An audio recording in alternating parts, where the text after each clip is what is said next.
If you can write well, you can easily start a career as a content writer. Hey guys, it's Saheli and welcome back to my YouTube channel.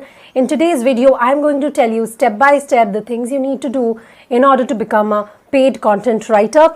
Now, the skill you need for content writing is basically writing. You need to be able to write in English properly. Some people also start a career as a content writer without knowing good English, to be honest, but the payment gets real low in that case. So what I'll suggest that if you want to make a career as a content writer, make sure that you can write good English. You can write articles well. If you have come from an ICSE background, it becomes very easy. But even if not, if your English is good, if you can write good articles, it's more than enough to get started as a content writer. I'm so happy to let you know that some of my students have landed their first job, their first gig within 3 to 7 days of taking the mentorship. And one girl actually last week, she got a gig within an hour of the mentorship ending. So it totally is remarkable that they have been able to use my strategies. So if you would like to get my personal strategies absolutely personalized to your tastes and to your skills, yes, you should definitely sign up for my mentorship session. So that's the first thing, the skill that you need. And secondly, I will tell you about how content writers are paid. Now, majority of content writers are paid on per word basis. That is, they get paid on paisa per word or rupee per word, and it totally depends on what kind of niche they are working in. The payment really varies from 20 paisa per word to 1 rupee per word, and there are like payments that are lower than that, and there are payments higher than that. Anything lower than 20 paisa per word, I don't want you to accept as a job, and anything greater than 1 rupee per word, I definitely want you to accept as a job. Why? So it goes something like this. Your client will ask you to write articles. Let's say they have asked you to write 1,000 word article per day for 30 days, for a month that is. If they are paying you about 20 paisa per word, you will get paid on the monthly basis 6,000 rupees by this particular client for writing 1,000 word article every day for them. However, if you're getting paid 1 rupee per word, that means just for writing one article of 1,000 words every day for one person, you'll get paid 30,000 per month. Now, most of the times, the niches which pay this much money, you need to do a lot of research before writing that particular article. The payment really varies on the basis of how much research you will be needed to do in order to write that particular article. So technical writing, medical writing, academic writing, these are niches that I really want you to target. But when you're getting started, niches like lifestyle are much more easier to get started with. A lot of people think that it's hard to get 50 paisa per word as just a fresher, or there are people who are working for years as a content writer and still haven't got paid that kind of money. But it's totally possible. Like last week itself, I mentored a student, and the very first gig that she got was a 50 paisa one, and that was her very first article as a content writer. So yes, it is definitely possible with the strategies that I'm gonna give you. This is something that you should know. This is like the potential for you as a content writer. There are many people who are like content writers for years and are making 50,000 to 60,000 per month easily. But even as a beginner, I would say that it will be possible for you to make 10 to 25,000 in content writing from the very first month if you have some time, like 1 to 2 hours per day at least, and like 3 hours or 4 hours would be like very optimum for you. So that's the kind of time investment and kind of returns that you can expect as a content writer. So if that sounds good to you, please continue watching. So the first thing you need to do if you want to get started as a content writer is make samples of your work. There are so many ways to do this. Now, some people just write normal articles and post them to their Facebook. Some people write the articles, pile it up in a doc and send it to their clients. Some people post them to their website. Some people post it on LinkedIn. Some people also write on Medium or other self-publishing platforms. Like there's Youth Ki Awaaz where you can actually submit your articles, and Youth Ki Awaaz is very well optimized too. Like I personally wrote a couple of articles there several years ago and still they pop up in search results. So I highly suggest you to choose any of the platforms or like all of them if you want to, and showcase your writing skills. It is very important for you to make the samples of your work, because that's the first thing your possible client is going to ask from you, that send me your work examples. So you need to have those work examples ready. do your best in the work examples and make sure that your work examples proves your expertise. Now, don't overdo it. Don't write an article that is extremely complicated in English. Write a normal kind of an article, like when you read a normal lifestyle blog. The language is always pretty simple. So make sure that you are sticking to it no matter what you're doing. If you're writing an academic article, obviously you have to use a lot of complicated words. So it really depends on the kind of article you choose to write. But make sure that it is well presented. And one of the best ways to put your best foot forward would be to analyze the previous articles that have been written in this particular topic. Don't plagiarize. I highly emphasize on that. Never plagiarize, because in that case your career will be over before it starts. But make sure that you are analyzing older articles to get ideas and to get an idea about how to write articles. Once you are done making these samples, the next thing I want you to do is optimize your Facebook and LinkedIn profiles. Add your experience, if you have any so far, wherever you have studied, and anything that you have already done, like any kind of a job if you have. And if you haven't, just leave it blank. And add the fact that you're a content writer in your bio, in the heading, if you can, because that really optimizes your profile. And you'll understand another reason why I'm asking you to do this, which is the second thing I want you to do. This is the best thing to do if you want to become a paid freelance content writer, and this is called networking. Networking is basically like you need to get to know and talk to a lot of people who are in the industry.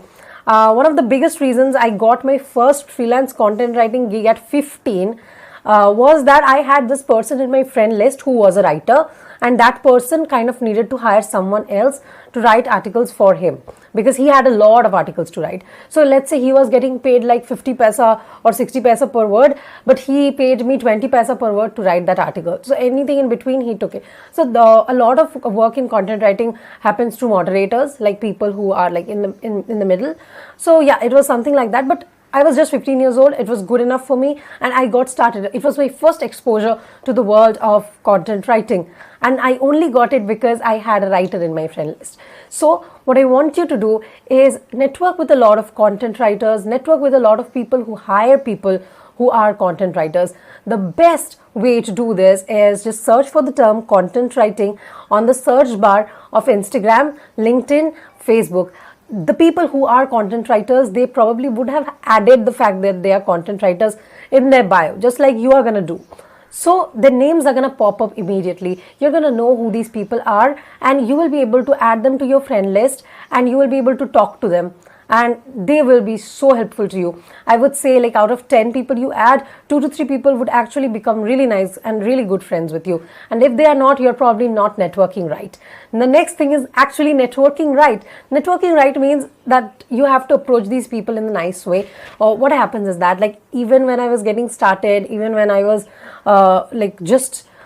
people just start to getting to know me, I used to get these texts all the time that, hey, I'm in a bad financial position, please help me make money. And I still get them. Okay, I totally understand. There are so many people who are struggling with their finances, even more these days. That's why I actually made this channel. However, what the problem is, when you write a text like this to someone who you don't even know, you put yourself in such a vulnerable position. Like, just think about it. Remove yourself from the situation and think you are walking down the road and someone comes to you and starts trying to sell you something. What's your first instinct? Your first instinct is like to run away. Okay, if someone comes up to you suddenly and asks you for help on the road, you think that they are scammy. Okay, so when you are doing that same thing online, how do you expect that someone is going to trust you? Online world is even more like ridden with distrust and feeling scared of someone being dishonest. Okay, so that's not how you approach people on the internet. The best way to approach people on the internet is look at their profile. Like, do they have something on the profile already? Do they have links to a website or something? Check out those socials, check out those websites, and send a message that says something like, hey, XYZ, whatever the name is. I just checked out your profile on, let's say their profile is on Facebook, or they have a website, or in that case you can write, I just read your website or checked out your website, and I loved it so much. I love the way you have written this particular article. Mention some article that you read that is written by them, and try to praise them. Okay, try to tell them that their article made your day, or you took some tip from the article that has helped you in getting to know more. If you can point out any mistake in the article, you can also do that. Okay, just show them that you genuinely care about them, and never ever pitch to them that I am a content writer, I want to get started as a content writer, so would you please help me. Never ever do this, never, because that puts you in a very, very vulnerable position. So this way, if you network this way, you will be able to build genuine connections, because everyone likes to hear good things about themselves, everyone. And this is the best way to network. Who are you more likely, let's say you're in school, who are you more likely to help? Someone who you don't even know from a different section, let's say. They're coming to you and they are saying, hey, please help me with your notes. Or someone who comes and tells you, oh my God, your handwriting is so nice. I wish I could be as fast as you in taking notes. And then they strike up a genuine friendship with you, and then they ask for your notes. Obviously, you are going to be more inclined to befriend the second person, right? So this is the kind of psychology that works even in the online world in terms of working. So make sure that you're networking right. This network is your net worth. So when you have a lot of content writers and people who hire content writers in your list, what will happen is that the next time they need someone, the next time a content writer has a lot of work and can't do it themselves, they will think of you. Or if they can't take a client, if they know that you are offering the same services, they will refer you to their client. A lot of the works you'll get as a freelancer should be as referrals. If not, you're not doing a good job. So make sure that you are keeping this networking part in mind, because it is one of the best things that I've ever done. Networking is also one of the biggest reasons my students get results too. If you don't know, I am a mentor to people who want to get started in the career as a freelancer. I tell them step by step exactly the things that they need to do, and this is actually like a customized session, so it is different. Like there's no one size fits all. So if you really want some in-depth guidance, you should definitely sign up for my mentorship session. My mentorship slots are totally booked for the month of June, though. Probably the earliest slot you'll get right now is in July, like early July. So make sure you book as soon as you can if you want to get started in your journey. But even otherwise, I hope that my video content is going to help you at least get started and land your first gig. And talking about landing your first gig, getting your first job, you look for these jobs on different types of job boards, and there are so many job boards. Some of my favorites would be LinkedIn jobs. Definitely, you have to build a very professional LinkedIn profile if you really want to get a LinkedIn job. You can also apply for jobs on portals like Naukri.com, Internshala, and I'd rate these portals somewhere around I'd say rate these like 5 on a scale of 1 to 10. They are not that good, they are not terrible either. So yeah, using LinkedIn, Facebook is mostly more beneficial than something like Internshala or Naukri.com. But when you are getting started, I want you to explore these.